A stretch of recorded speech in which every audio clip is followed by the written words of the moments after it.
Chile presentan el Rat Pack, la mesa de editoras. Paula Comandari, ¿cómo estás? Buenos días. ¿Qué tal? Muy buenos días. ¿De qué vamos a hablar hoy? Vamos a hablar de encerronas, ese delito que ya no distingue hora, trayecto ni perfil y que se ha convertido en un problema de seguridad, de infraestructura, de imagen país y de confianza. Encerronas. Paula Escobar Chavarría, ¿cómo estás? Buenos días. Buenos días, Iván. ¿De qué vamos a hablar? Vamos a hablar de Zelensky, de la guerra en Ucrania, pues se enfrenta un momento crítico estos días.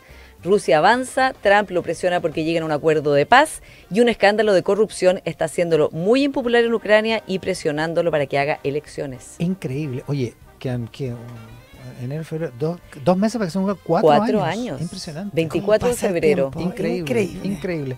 Ya, partamos. A ver, ¿qué es esto, encerronas? ¿Por qué nos preocupamos de las encerronas? Paula Comandari. Vamos a tener cifras durante esta jornada, de hecho.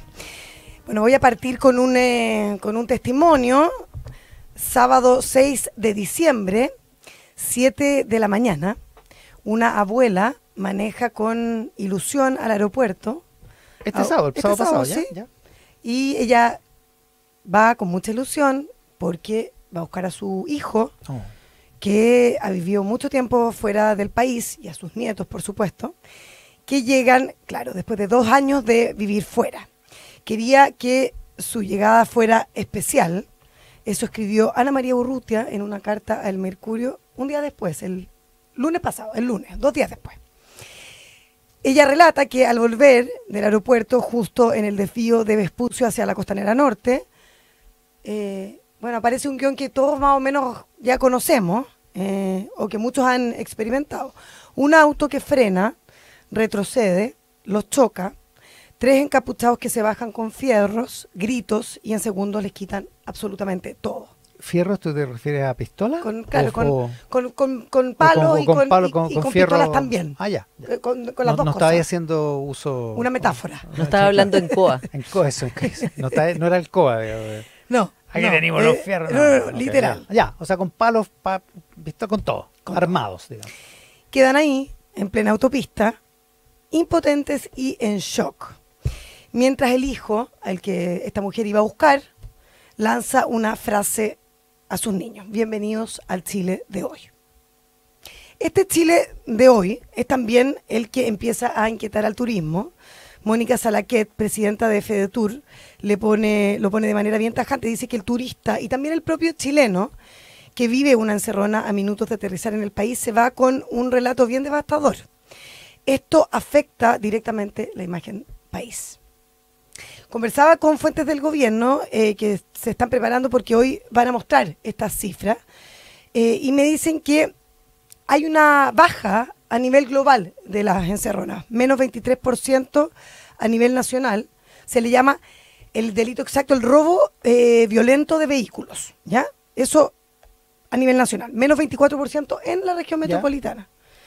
Pero hay comunas que muestran registros muy altos, como Maipú, Pudahuel, Quilicura, Puente Alto, San Bernardo, La Florida, Cerrillos y Renca. Este caso es Pudahuel, digamos. Exactamente. Y por eso es que les voy a poner aquí un marco concreto, porque hay un territorio que parece no ceder, que es que las autopistas urbanas, donde los delincuentes han encontrado esta gran oportunidad, porque por supuesto es gente que llega con maletas, con plata, está siendo un foco súper relevante en el ámbito de la delincuencia común, y en donde dicen los afectados, claro, se genera esta como desprotección total, porque queda más encima como botado en la mitad de la nada. Esto porque las carreteras concesionadas se han convertido como en esta, conversaba ayer con fuentes varias, digamos, de las autopistas, del gobierno, del turismo, de gente que ha sufrido estas encerronas, y como que al final las autopistas quedan como en este terreno de nadie. ¿Por qué? Porque en el gobierno la mirada es que la responsabilidad en buena parte es de las propias autopistas, que si dedican, dicen ellos, que si se dedican básicamente a cobrar y dedican mucho tiempo a eso, bueno, también debiesen garantizar medidas de seguridad. Claro, pero ¿cómo? Tienen derecho, por ejemplo, a tener guardias armados, o sea, ¿cómo? Claro, no. Claro, tenés que darle herramientas. Muy buena acotación, porque la seguridad pública básicamente es del Ministerio del Interior, es del gobierno. Del Estado, digamos. O sea, lo que me comentaban fuentes de las autopistas es que la cosa es súper curiosa. En algunas oportunidades les ha ocurrido que ellos han detenido a delincuentes que están cometiendo el delito en ese minuto. Flagrante, digamos. Y que han detenido a los guardias de seguridad de las autopistas porque no pueden hacerlo.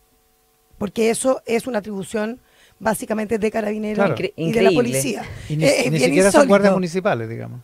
Claro, pero en el fondo insólito. Tienen ese rol, cumplen ese rol porque las autopistas están preocupadas por claro, este tema. pero no pueden hacerlo. No tienen herramientas. Legalmente no pueden hacerlo. Está buena. Entonces, es un problema mayor porque ese es el argumento de las autopistas. Dicen, o sea, esa no es atribución de nosotros. Nosotros podemos colaborar, podemos poner miles de cámaras de seguridad. Y lo que me decían, porque claro, aquí hay dos grupos. Está Américo Vespucio, que del aeropuerto de esa autopista tú te puedes ir por esa vía. Y también tienes Costanera Norte, que es el otro grupo de autopistas. Pero el acceso al aeropuerto también es de Costanera Norte. Lo que me decían de Américo Vespucio es que ellos decidieron colaborar. Es tanta la preocupación que existe, es que son una de las pocas autopistas urbanas que forman parte del sistema integrado CITIA. ¿Se acuerdan este sistema que creó Carabineros y el Ministerio de Seguridad Pública para, en el fondo, potenciar con inteligencia artificial toda esta prevención del delito? Y esa autopista se conectó de alguna manera a las cámaras de Carabineros. Entonces, cualquier robo, cualquier incidente llega directamente a la policía. El Grupo Costanera Norte, que tiene el acceso al aeropuerto, como les digo, y la autopista preferida de los chilenos y turistas, sigue fuera de ese radar, lo que según la autoridad no ayuda a prevenir o trabajar en conjunto cuando ocurren este tipo de delitos. Ahora, claro, las autopistas dicen que les solicitan un montón de medidas, un montón de condiciones, de requisitos, le están pidiendo continuamente cosas, pero a la larga nadie se hace cargo realmente de este problema, porque lo que acusan las concesionarias es que hay muy poco control y fiscalización. Entonces, va a seguir ocurriendo que vamos a tener estos casos en que la gente se siente muy abandonada, sin protección, pero porque tampoco existiría este control.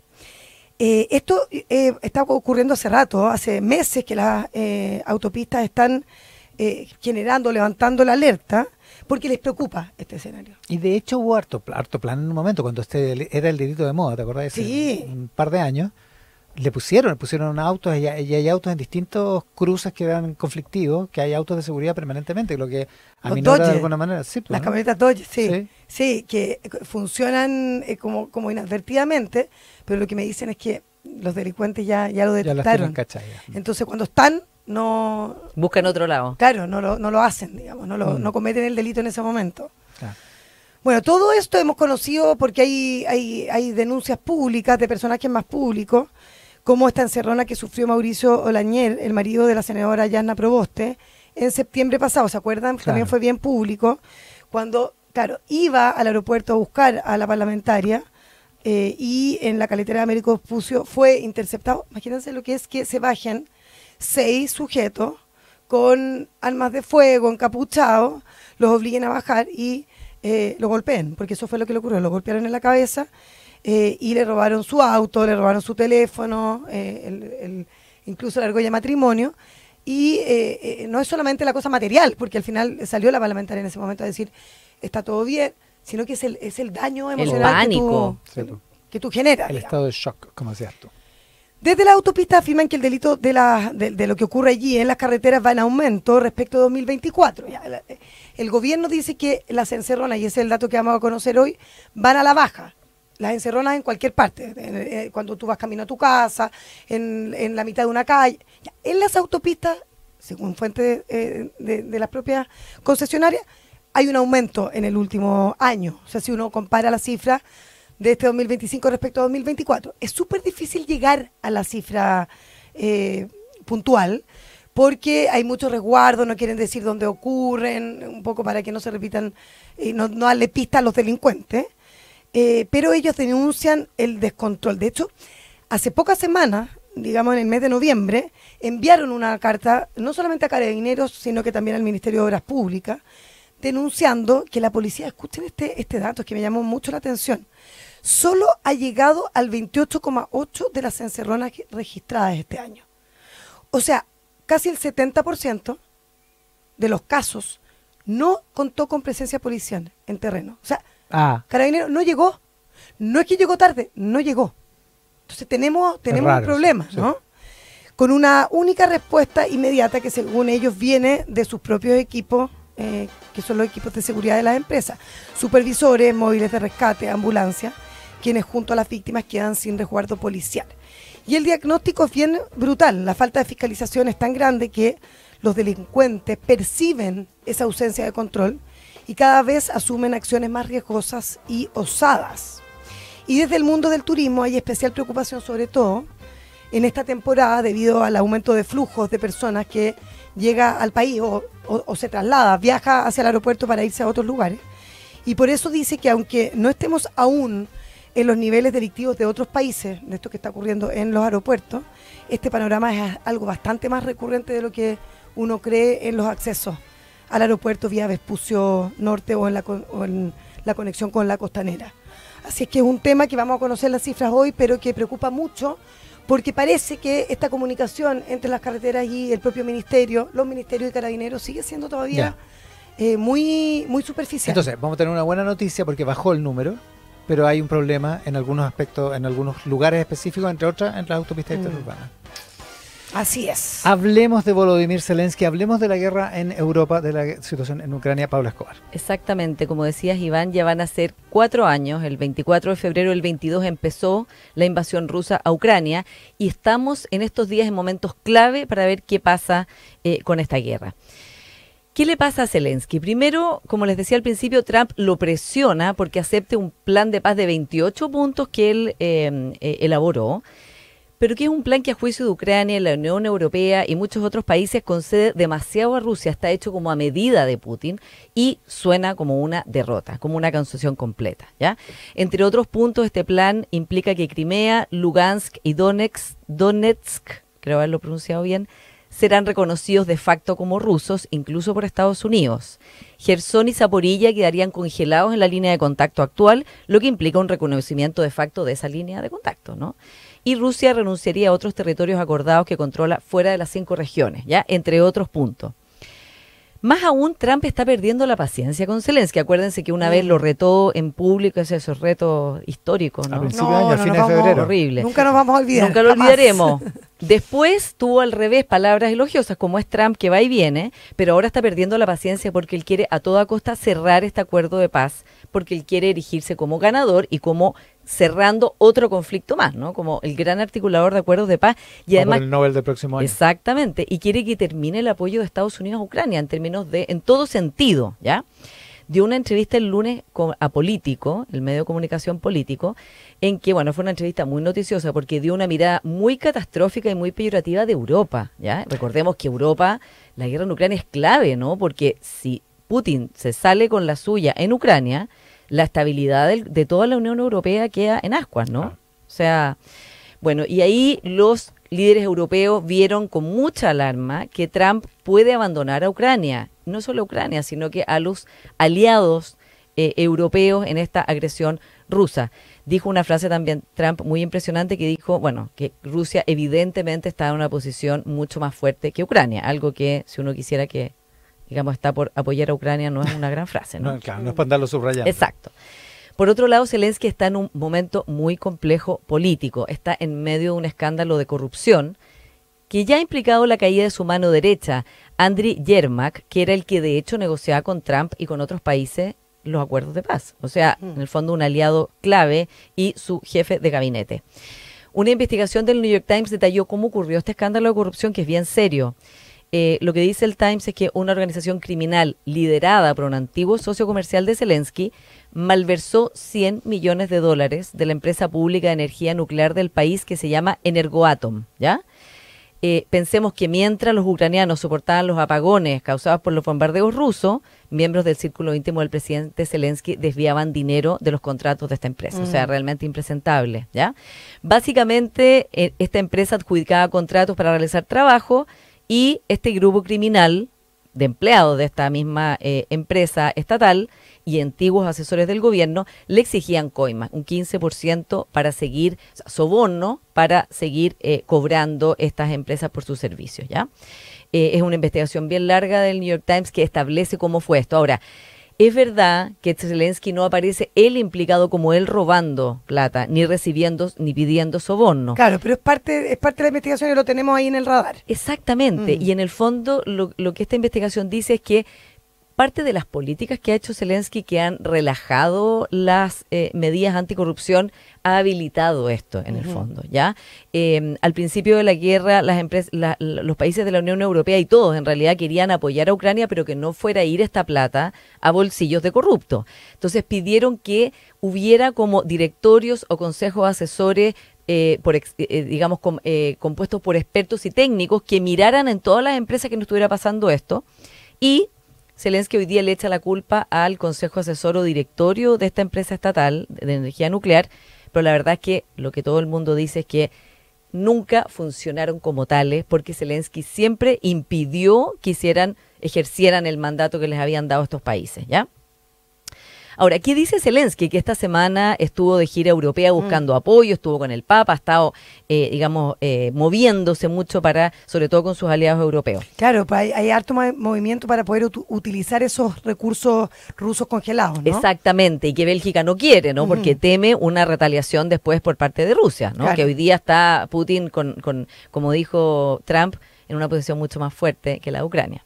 Bueno, primero él dijo que estaba dispuesto a hacer elecciones, ¿ya? O sea que recordemos que el mandato de Zelensky expiró el año pasado, ¿ya? Pero la constitución de su país impide elecciones durante la guerra. Él dijo, sin embargo, que está dispuesto a hacer elecciones en 90 días siempre y cuando tuviera ayuda de sus aliados europeos y de Estados Unidos, ¿ya? Eso ya lo despejó, ¿ya? En segundo lugar, Zelensky se va a juntar hoy día con la llamada coalición de voluntarios, que son los socios europeos de Ucrania, ¿ya? Dispuestos a contribuir a su seguridad tras la guerra. Van a discutir cómo quedaría el territorio, van a discutir la reconstrucción después de la guerra y un plan de desarrollo económico para Ucrania después de que termine la guerra. Axios reporta que Ucrania respondió el miércoles, o sea, ayer, a la propuesta de paz de Trump tras las revisiones. Ya esto se estaba esperando durante toda la semana. ¿Qué iba a hacer Zelensky con la propuesta de Trump? Que, como decíamos al principio, es bastante a la medida de Putin, ¿no? Totalmente. O sea, pierden hartos terrenos estratégicos para ellos también. Claro, es como declarar en el fondo que perdieron la guerra. Claro. No es tan fácil. No es tan fácil. Sobre todo que además la gente en las encuestas muestran que los ucranianos, solo un cuarto de los ucranianos quieren seguir la guerra, ¿ya? O sea, en el fondo ha perdido apoyo la idea de seguir la guerra a cualquier costo después de 4 años, evidente que, y con todas las pérdidas. Súper debilitado. Exactamente. Claro. Ahora, la gente tampoco quiere una paz a la medida de Rusia, eso tampoco está sobre la mesa, ¿ya? Entonces, ayer, miércoles, respondió a la propuesta de paz de Trump con revisiones, ya con 20 puntos en que, en el fondo, es una propuesta más posible de aceptar. Porque tampoco la gente en Ucrania le aceptaría que fuera tan condescendiente con lo que está proponiendo Estados Unidos. También se reunió ayer de manera telemática con el secretario del Tesoro de Estados Unidos, con el yerno y asesor para las negociaciones de Trump, Jared Kushner, y con el jefe de BlackRock, Larry Fink. BlackRock es la firma de gestión de activos, sabemos, más grande del mundo, y ya había mostrado interés en implicarse en la reconstrucción de Ucrania. ¿Ya? O sea, está pensando en cómo sería esto, ¿ya? Dice Zelensky que esta puede ser la primera reunión de un grupo de trabajo que lidere los esfuerzos para reconstruir y relanzar económicamente a Ucrania después de la guerra, ¿ya? Bueno, ¿qué va a pasar hoy día en esta reunión con la coalición de voluntarios? Es muy importante, pero sobre todo qué va a pasar este fin de semana entre Ucrania y Estados Unidos.